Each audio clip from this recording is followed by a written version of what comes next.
Assalamualaikum warahmatullahi wabarakatuh. Perkenalkan, nama saya Dina Widya Astuti, mahasiswi dari Universitas Islam Kalimantan Muhammad Arsyad Al-Banjari, Banjarmasin. Di sini saya akan menjelaskan tentang keterampilan membaca dan menulis. Membaca, deskripsi membaca. Yang pertama, menurut Hodgson, membaca adalah suatu proses yang dilakukan serta dipergunakan oleh pembaca untuk memperoleh pesan yang hendak disampaikan oleh penulis melalui media kata-kata atau bahasa tulis. Yang kedua yaitu menurut Lado, membaca adalah memahami pola-pola bahasa dari gambaran tertulisnya. Yang ketiga, menurut para ahli bahasa, membaca adalah suatu kemampuan untuk melihat lambang-lambang tertulis serta mengubah lambang-lambang tertulis tersebut menjadi fonik.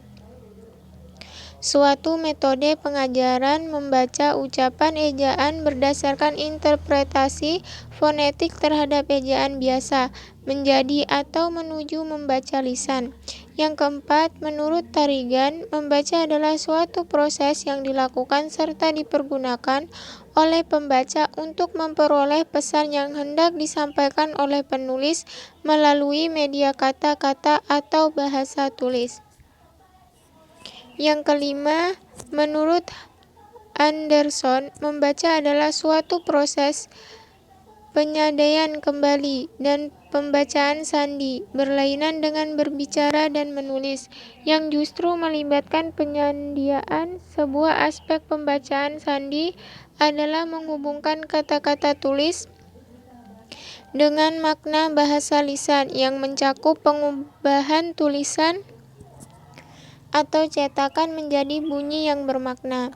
Membaca juga dapat diartikan sebagai suatu metode yang kita pergunakan untuk berkomunikasi dengan diri kita sendiri dan kadang-kadang dengan orang lain. Tujuan dan aspek-aspek membaca. Yang pertama, tujuan membaca. Tujuan utama membaca adalah untuk mencari serta memperoleh informasi, mencakup isi, memahami makna bacaan. Akan tetapi masih banyak lagi tujuan dari membaca, yaitu yang pertama, membaca untuk menemukan atau mengetahui penemuan-penemuan yang telah dilakukan oleh sang tokoh, apa saja yang telah dibuat oleh sang tokoh, apa yang telah terjadi pada tokoh khusus. Membaca seperti ini disebut membaca untuk memperoleh perincian-perincian atau fakta-fakta. Yang kedua, membaca untuk mengetahui mengapa hal itu merupakan topik yang baik dan menarik, masalah yang terdapat dalam cerita apa saja yang dipelajari oleh sang tokoh. Membaca seperti ini disebut membaca untuk memperoleh ide-ide utama.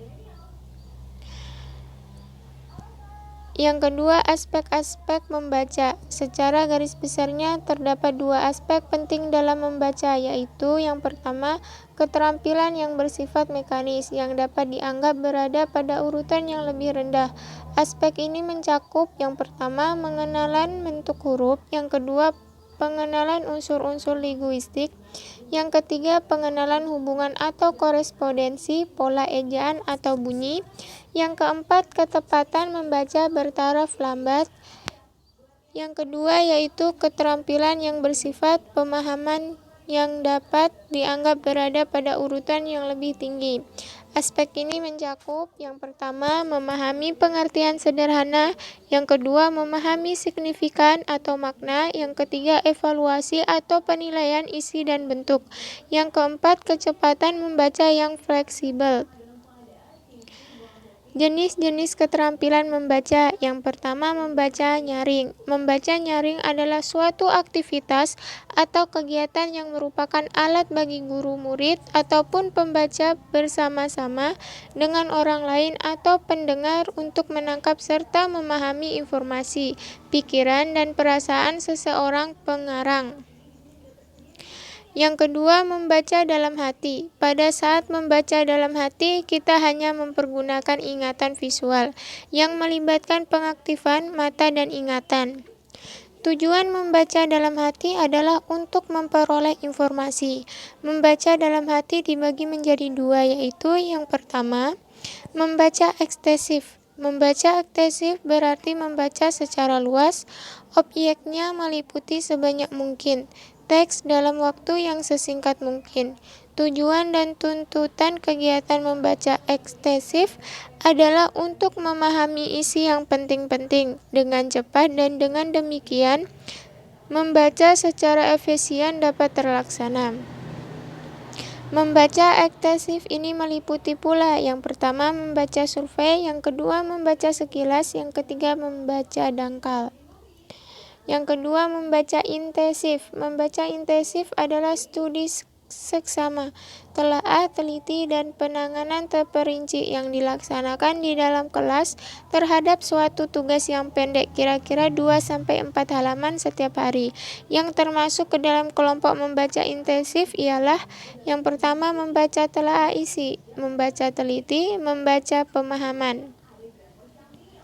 Menulis. Pengertian menulis. Menulis ialah menurunkan atau menuliskan lambang-lambang grafik yang menggambarkan suatu bahasa yang dipahami oleh seseorang, sehingga orang lain dapat membaca lambang-lambang grafik tersebut. Kalau mereka memahami bahasa dan gambaran grafik tersebut, menulis merupakan suatu representasi, bagian dari kesatuan-kesatuan ekspresi bahasa.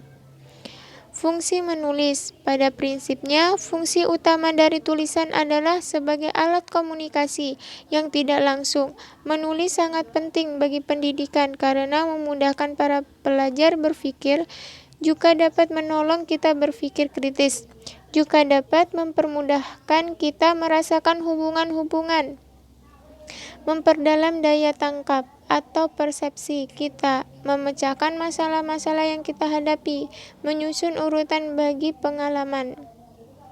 Tujuan menulis. Sehubungan dengan tujuan penulisan sesuatu tulisan, maka Hugo Harting merangkumnya sebagai berikut. Yang pertama, assignment purpose. Tujuan penugasan.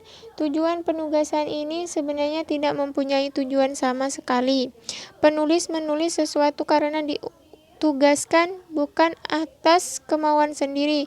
Misalnya, para siswa yang diberi tugas merangkum buku, sekretaris yang ditugaskan membuat laporan notulen rapat. Yang kedua, altruistic purpose. Tujuan altruistik. Penulisan bertujuan untuk menyenangkan para pembaca, menghindarkan kedukaan para pembaca, ingin menolong para pembaca memahami, menghargai perasaan dan penalarannya, ingin membuat hidup para pembaca lebih mudah dan lebih menyenangkan. Dengan karya itu, tujuan altruistik adalah kunci keterbacaan sesuatu tulisan. Hubungan antara menulis dan membaca. Antara penulis dan membaca terdapat hubungan yang sangat erat. Bila kita menuliskan sesuatu, maka pada prinsipnya kita ingin agar tulisan itu dibaca oleh orang lain. Paling sedikit dapat kita baca sendiri pada saat lain. Demikianlah hubungan antara menulis dan membaca pada dasarnya adalah hubungan antara penulis dan pembaca. Tahap-tahap kemampuan membaca dan menulis pada anak.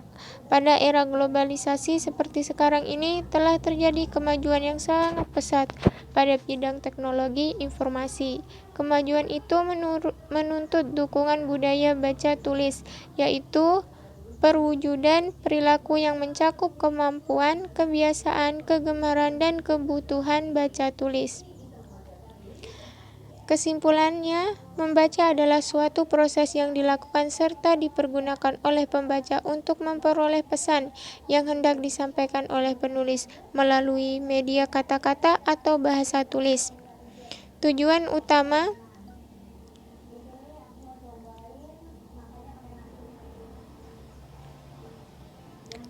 utama membaca adalah untuk mencari serta memperoleh informasi, mencakup isi, memahami makna bacaan. Menulis adalah suatu bentuk berpikir, tetapi justru berpikir bagi membaca tertentu dan bagi waktu tertentu. Salah satu dari tugas-tugas terpenting sang penulis Sang penulis sebagai penulis adalah menguasai prinsip-prinsip menulis dan berpikir yang akan dapat menolongnya mencapai maksud dan tujuan. Yang paling penting di antara prinsip-prinsip yang dimaksudkan itu adalah penemuan, susunan, dan gaya. Secara singkat, belajar menulis adalah belajar berpikir dengan cara tertentu. Pada prinsipnya, fungsi utama dari membaca dan menulis adalah sebagai alat komunikasi yang tidak langsung. Menulis dan membaca sangat penting bagi pendidikan karena memudahkan para pelajar berpikir. Saran, setelah mempelajari karya tulis ilmiah ini, diharapkan kita dapat lebih mengetahui tentang pengertian dan keterampilan membaca, serta aspek-aspek tujuan dan jenis-jenis keterampilan membaca dan menulis. Terima kasih. Wallahul muwaffiq wal hadi ila sabili rasyad. Assalamualaikum warahmatullahi wabarakatuh.